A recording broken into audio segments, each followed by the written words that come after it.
Hey everyone, welcome back to A Creative Affair. This is Brie Stockwell, and I am here with my co host or my affair partner, whatever you want to call it, Len Metcalf, and from Sydney. And today we want to talk about creative energy. And I always feel like we start off our podcast, we actually talk for like 30 minutes or whatever before we start. And I always want to go, no, wait, save that conversation for the podcast. so we already have little bits of conversation to start with. So I don't have a question today about creative energy, but what I want to initially say, Len, is creativity takes energy. I mean, it uses up a lot of our brain power, even though we think it like emotionally fuels us. It really can deplete our energy. And so maybe we can start by maybe I'm just going to start by asking you about your creative energy and how you feel about it, and maybe just some initial thoughts about it. Oh, well, interesting thing to be talking about, isn't it? This creative energy. And it is something that I've spent a lot of time thinking, and I'm not sure I have any answers about it, but I have where I've worked out I am today in terms of energy. And yes, it making art and being involved in a creative life gives me energy, but also the process of doing it takes it away. And I suppose that it gives me different types of energy. And I think maybe the word energy is like love. It's so encompassing in different types of what energy is and how it works. So one of the things I think teaching requires creative energy. And there was a time in my life where I thought that my teaching actually took away my creative energy to the point that I had none left to be creative with my art. And I actually wanted to give it away. And I saw these things as being competing, and that I had no space left for my art. But I think that was the thinking 20 years ago. And it wasn't that it was taking away my creative energy. I think I had that totally wrong. I think it was exhausting me. Like I was physically exhausted after teaching all day or all week or whatever I was doing, that I actually had no energy left, physical energy rather than creative energy to do that. And when I brought teaching and photography together, or teaching art and creativity together, my life all sort of took off. And today when I think about energy, I think about it as coming and going in waves. That there's moments of great enthusiasm and excitement, and the doing builds up and wells up and gets bigger and bigger. And there's also moments of lull where the energy drops off, and I need quietude. I need that quiet space to think and to recharge and to do a few other things and to find my direction again. So I sort of thinking that it's a very, very complex thing, and that energy as a word is a little bit insufficient to really just cover this idea about creative energy. It is multifaceted, maybe mostly because we use it in such different ways. And you just described, when you were talking about it, like at least three different ways, or at least like in one way that you get energy, and one way you've had your energy depleted, and some things that you've paid attention to and how things have shifted. It's really interesting. And we could talk about physics and what energy is with physics, but for me it's like more of an emotion, like a feeling, and maybe how much physical capability. Maybe it's the combination of my physical energy plus my emotional energy to be able to put towards my creative work. And I feel like I want those two to always align together, that when I'm physically ready, that I'm emotionally ready to do it too, because those don't always align for me. So, last week I've been doing this 365 project, and on purpose, I said, I'm not doing anything this week because I wanted to actually conserve that energy for other things. I wanted to be able to put it down for a week on purpose and do other things like you talked about. So, I think this idea of when we do our creative work is interesting. When we before we chatted, before we started recording, you sent me this little graph. What was it called? It's just a little, like, it's like a picture graph, which I found extremely interesting. It's all of these different artists. Well, they're not just artists, they're creatives. Like, it's Kurt Vonnegut, who's an author, Charles Dickens, also an author, Mozart, Picasso, and they all have different, it has them graphed like a little color when they were working. And they're all at different times of day. Like, Picasso is late and sometimes in the middle of the night. And Kurt Vonnegut is like 5 a.m. That sounds ridiculous. So, In that graph, doesn't I feel like it leans to the morning. And yeah. there's quite a lot of people there. And most, that graph's an infographic from creative writers sharing about how other writers, how they structure their time. And there seems to be quite a strong leaning to the mornings.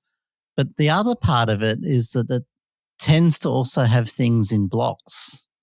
And often it's quite a large block. Sometimes it's smaller ones, but generally it's a large block. And I used to think I was a night owl, and I used to stay up all night, and I loved staying up all night. I used to draw the curtains, and I'd curl up and sleep all day.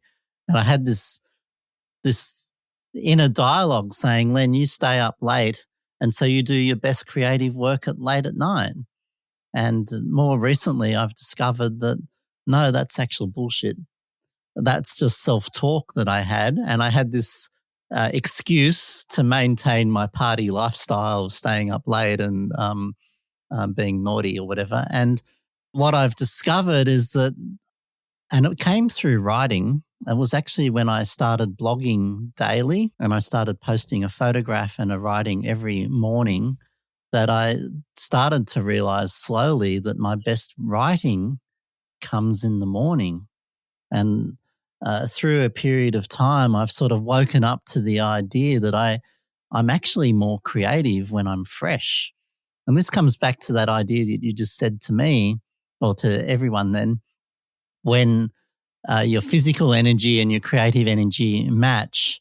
And also there's another one in there, your intellectual sharpness is at its best. So, bringing it in, and that's the beauty and part of that infographic, is there's quite a few people that have worked out that morning time is when you get your physical energy, you've just woken up after a nice sleep, your brain's clear and fresh after dreaming and emptying all that crap out overnight.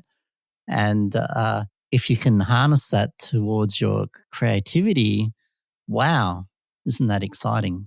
Yeah, for sure. I mean, it's like figuring out how to fine tune ourselves to be effective creators. One of the things that we also talked about, Len, you listened to this podcast, the Huberman Lab podcast episode, right? You listened to that one, right? I've been a bit obsessed by Huberman and also by Rick Rubin for the last month. And I'm actually on the second trip through Rick Rubin's book on creativity, because I find it absolutely fascinating to listen to. And I'm sure I missed so much the first time. I'm listening to it a second time. Yeah, it's called that one's called The Creative Act, right? That one. I'm still listening to it. I put it down for a little bit. It's actually really good. It's super it's done in super bite-size pieces, like chunks. So it's really easy to listen to. And I highly recommend the audio version, mostly because you're listening to a podcast right now, but he reads it. And I love when authors read it, you get the full, kind of like the full effect. So, okay, we digress, but maybe we should write that down. We should do a podcast episode on the creative act. So, just like we did with Steal Like an Artist, we should do that. That'd be fun. There's so many points in his book that keep coming up that some of them are haha moments and others are like, oh, yeah, I do that, or this is how it works. And it's been waking me up to myself, but also to new practices. One of the things that I got from Huberman was opening your curtains when you sleep. And I've instead of shutting the curtains, I now sleep with them wide open. And I'm now waking up, instead of Momo waking me up with a lick on the face, I now actually wake up with the sun and first light. And I'm waking up in that sort of twilight hour, and I'm looking out and looking at the, how much is coming in. And by waking up much earlier, I've started to go to sleep earlier. And I've been able to change my sleeping habits, not by trying to go to bed earlier, which is what you would think you would need to do, but just by opening the curtains and waking up earlier. And inevitably, I have to go to bed earlier because I'm exhausted at the end of the day. And there's so much science about how we wake up as to helping us be, because the sun, when it hits us, and comes also into our eyes as well. So we have the vitamin D from the direct sun, but the color of the light triggers a whole lot of hormones to be released in our body, and helps kick off our rhythms and wakes us up for the day. So magic, absolute magic to wake up naturally. Absolutely. And maybe by now y'all are wondering, what does that have to do with creative energy? So the podcast episode, this one that we both listened to, talks about circadian rhythms. And I just think this is a super interesting idea. Well, I'll put both of these infographics in the episode notes.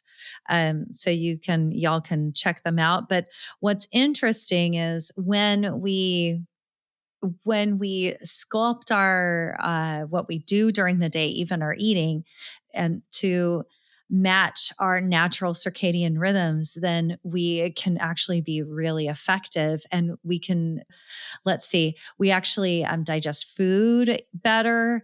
And I'll give you an example. 10 a.m. This is from this infographic. It says we have the highest alertness in general. I think maybe everyone can shift a little bit, but 10 a.m. is the highest alertness. And I can tell for me, it takes me a little bit, I do a lot of thinking in the morning. I'll do some stretching. And then at 10 a.m., I get some food. And then I'm ready to go for my day, and that I feel like is very true for me. And it says here at what's interesting, at 3:30, we have our fastest reaction times. That's really interesting because I feel like I get tired at 1, but that's only maybe if I've gone to bed too late. But anyway, there's some really interesting things on this infographic, but I think no matter what, no matter where you feel you are with your circadian rhythm or whatever with your body, I think it's important to pay attention to whenever you feel like you have the energy. And this is one reason why I wanted to talk about this, is because some people say they're night owls and that's when they like to create, and fine. You can do adjusting if you want to, if you want to try it out and see if you actually have more creative energy. But what if, you just want to roll with how you work right now? And so I have a friend, I'll shout him out, Michael Rung. He commented, oh my gosh, because I said something in a forum and about, working with our natural energy. And he said, I never thought about it before. I always thought I had to do this, my work during this 9 to 5 time. And I feel like as creatives, Len, I feel like as creatives, if we're able to sculpt a fluid day, then we get to decide. I mean, there's no right or wrong to when we do our work. I just think we want to do our work when we have the most energy and when all of those things come together. I love that you said intellectual, by the way, in your last comment. It is a matter of bringing them all together. There's also another thing that we need to add in here is if you and I, Brie, are fascinated with landscape. And so we have the natural light as part of the mix. And we also have a different light in the morning as we have in the evening. We have the golden hours and the blue hours, and we might be obsessed with photographing at those times. We might even be light snobs, not go out in the middle of the day. But I really love photographing in the morning, and something really happens and is exciting with that. But I also love photographing in the evening, knowing that it's going to end at some point with, and I feel like the warm up to the last bit of the day is quite special. So we could also add into the mix as we've got the physical energy, the intellectual energy, the creative energy, and the energy of the subject that we're working from, because it's going to motivate us and inspire us and bring us on and encourage us on. One of the things I love in the morning is the dew in the morning on the leaves and the ground. Often there's a little bit of mist if you're in the mountains, which leaves during the day. And because I'm a monochrome photographer, I'm not so worried about the color of the sunrise. Often the colours are much better at night, aren't they, with all the dust swirled up with all the wind during the day. We end up with a more colourful sunset. But in sunrise, the dawn of a new day has a beautiful crispness about it, doesn't it? That all that muck falls overnight and the air feels so fresh and clean. And it's so lovely to know that so many other creatives also find this morning time so inspiring. That's really interesting. And I do love the morning, but I also don't love getting up and putting my backpack on at like 5 a.m. And while you were talking, I was thinking about how much I really do love the twilight hour, the end of the day.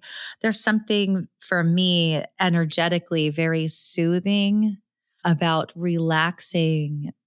And it really can be our creative work can be a meditative practice if we want it to be, or sometimes it is, and sometimes it's like real, we're working hard, we're sweating, we're thinking hard, all of those things. But my favorite is when I'm creating and everything is still and I'm watching the day turn to night. And I think that's one of my favorite things. But I do think that's important to think about how we like to do this. Where do you like to create? Where maybe our environment, maybe this is an interesting twist to this, is because our environment really does contribute to our energy. And so that's important to pay attention to, I think. Like, are we, in a dark room? Are we outside somewhere? Where are we that we are doing this work? Isn't that fascinating to tie all of those together and actually think, oh, okay, some theory would say, yes, morning's best. And, but really we need to find the balance that suits us, don't we? And tie it all together and find how we like to work. And I think so much strength can be gained by understanding who we are as people and finding a practice that really suits us. One of the ones that I found in there was, and which actually led me to one of those infographics, was Ursula Le Guins, is it? Or Guns? Guins? I don't know how to pronounce her name there. Anyway, she's a writer and she wrote many, many, many books. And her little schedule is that she wakes up at 5:30 a.m. This was actually in an interview that she gave this out towards the end of her life. She wakes up at 5:30 and then lies there still with her eyes closed and thinks for 45 minutes to an hour and doesn't do anything. And I've been doing that for a very long time, and I'm so excited to find out that that's a very healthy, divergent thinking meditation. And I'm still excited about that very fact that I've been doing that, not knowing that it's been good for my creativity. And then she has breakfast, and then basically from breakfast on up until lunch, she works hard. And then after lunch, basically the schedule falls apart. It's time for going shopping, reading a book, doing other things, going for a walk, and then having dinner. And then there's another lovely part of this gorgeous list that says after 8 p.m., I tend to be very stupid and we won't talk about what happens after 8 p.m. So I really love that whole idea. But this has actually become, through my experience over my years of being an artist, I've actually ended up almost in a similar vein. Not for the taking the photographs, because that has actually have to be in line with light. But when it comes to good times to writing and actually doing a whole lot of other of those creative acts, like processing my photos and et cetera, I've found that I have quite a similar routine. Then I wake up, I lie still in bed for an hour, and I keep my eyes shut, and I might recall my dreams, and I do this wandering mind and just let it go. And then I get up and have my cups of tea. I fast until lunchtime, and I put my head down and I work for quite a few solid hours, and it's my most productive hours. And then I take the afternoon to take the dog for a walk and go shopping and buy the food and cook dinner and watch a movie and read a book and do all these other things. And I can't do that every day, but I try and do it most days. And I love it. And having the curtains open now means that I'm actually going to sleep earlier and I'm waking up earlier, and that whole process is starting much earlier in the day. And I think that all of those things are starting to line up, that intellectual attentiveness, my energy levels, my creativity levels as well, and then pulling them all together means a very productive session. I'm also stupid after 8. Just want to say that. I love that we're talking about this, because I think it is important for each of us to figure out how we want to shape our creative lives on purpose. And that's what it sounds like you're doing. You're figuring out what routine works for you to be able to do your work. And what works for you doesn't necessarily work for me, although I have a similarly shaped day. And, but this might not work for other people. And so I think it is really important. I think here's an exercise actually that I saw a coach post. She said, look at your schedule for 3 days. And if it's not working for you, it's time to really rethink some things and do them on purpose. And I think it all has to do with energy. Like, what are you focusing on? What are your priorities, and where are you focusing your energy? Because we really only have limited amounts. And if there's something that you want to be doing that's going to require a lot of energy, when are you planning that to happen? Because if you've got something really important that you're working on, but you're putting it at a time where your physical energy and your mental energy is at its lowest, for me, obviously, after 8 p.m., then that's not going to work for me. I'm just going to probably get frustrated. So can we set ourselves up for success by maybe making some shifts and really thinking about those different energies and when we want to do things? Do you think there are things that drain our energy, that take it away, that exhaust us? I'm wondering whether we can control those or understand this it comes in waves, I suppose. Right. I think well, we've talked about preparing to make art a long time ago. And so I think if we, we can actually control some of the thinking that we have before our creative work, because all of that will draw away our energy. Also, actually, as soon as you said, is there something that takes away your energy? I thought, oh, negative people. so, so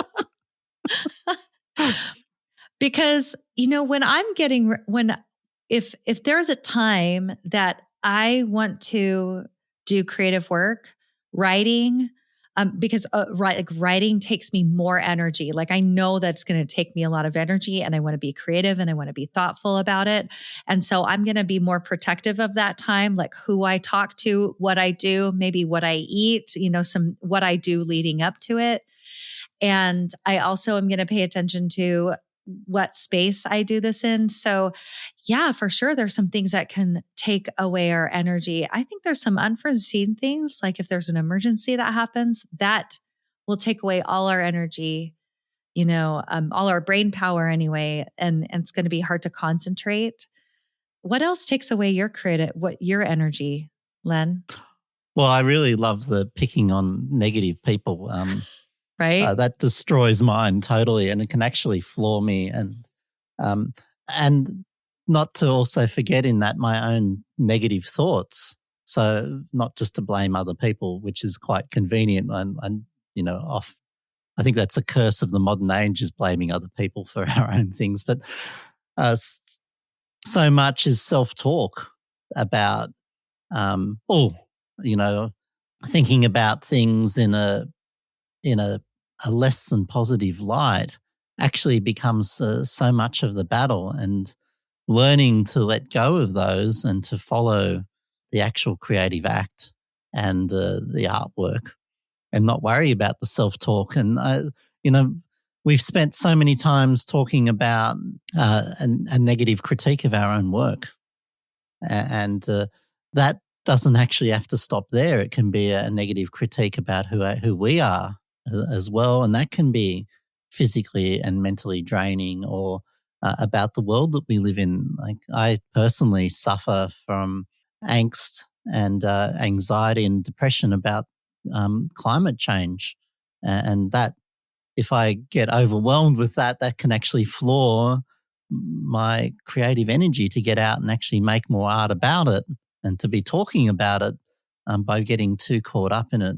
I actually had a really lovely talk with Bob Brown, a lovely Australian environmentalist, and he was talking at the opening of his film, The Giants, and he said to the people, because there was a question and answer, we feel quite helpless in changing the world. And he was saying, well, you can't stop what you're doing, and you've got to remember to enjoy things and to keep doing those things, because they're very, very important, and they will give you energy to do the fighting bit. And I found that an incredibly uplifting thing, and to remind myself is not to get too so caught up in like, oh my God, there's another big bit of deforestation, or the koala habitat's getting chopped down, and et cetera, to bring myself back to my art and go, well, that's important. It's important for the world. It's important for myself. It's important for my own mental health. Concentrate on that. And so like that could easily be a huge negative thing that at times in my life has dragged me down and stopped me producing. So yeah, keeping in control of what's going on in our own minds, it seems to be one of the biggest drains around, doesn't it? I think it is for me too. Although I have found, if I'm actually, it really is. I know because 2 days ago, I woke up in the morning and immediately had some thoughts that really zapped my own energy. Like I did it to myself. I already know. But there is, especially like if my husband is feeling a little negative, I know that's gonna zap my energy. So if I see, this is sounds terrible. If he's in a like kind of a negative mood, which everyone is totally able, we all should be allowed to have those moments because we all have them, right? But if there's something really important that I need to do, that I need my space, my energy for, I just kind of walk away and ignore him. I'm like, hey, I can't deal with this right now. I'm going to come back to you, but you're really important to me, but I have to do this work and then I'm going to come back, So there's some compassion that we have. And we want to maybe have with ourselves or with some other people, or maybe with whatever's going on in our environment, the world, or our personal environment. And so I think sometimes we create even with partial energy, and that's okay too. We don't have to be like 100% ready to go energy all the time. And we never will. I have to agree with you there that so much can happen with other people, can't it? And also, obviously, world events. And we have to go with the flow, don't we, with that, and find our own space, our own mindset, and our own flow. I think one of the things I started off with was about coming in waves is a really beautiful metaphor. And like the ocean, like we stand at the ocean and we think, there's a wave every 3 seconds or 10 seconds, and that it's an incredibly strong constant. Those people that are into surfing and those sort of things, the waves increase and decrease. They're not as consistent as we imagine they are. And I think our waves of creativity are very, very similar, that sometimes we'll have an external event or an internal event, and that will drag us down. And then we'll have a period where we're able to focus much more clearly and work so much stronger. And we can carry that on for a long period of time. I love that idea of waves, because really as humans, we're not perfect. And I really love the idea of embracing imperfection. And the more I think about the human experience and an imperfection, it becomes more and more beautiful to me, especially in the world of in this current world of AI and super clean work. And it's good and healthy for me to think about how nothing is perfect, how everything comes and goes. And when it goes, it will come back. It's not gone forever. And I just love that idea. Well, Brie, I think that's a really beautiful point for us to end this wonderful conversation on, that, we have to find our own rhythms and try to understand ourselves. And we hope that today we've shared some interesting ideas with you to explore, for you to stop and think about how you work. And I think this is really the key of being a really fantastic artist. Once we get past the technical side, is understanding our own practices. And thinking about creative energy is just one of so many things. And of course, that's the point of this podcast, isn't it? Is to talk about all of these wonderful things. And so on that note, please check out information and links to all those people that we've talked about, and other podcasts and information in our show notes. And we'll see you soon.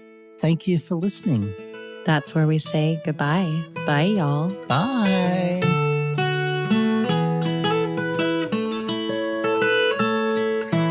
Thank you for joining us in our creative affair. If you love the passion we bring to this creative content, please support the podcast by sharing with a friend, subscribing, and leaving us a review. To find out more about Len, including his photography, Len's Journal, an inspiring quarterly publication, tours, workshops, and his new art school, The Artist Club, visit lenmetcalf.com. For more about me, Brie Stockwell, visit creativemindscoach.com.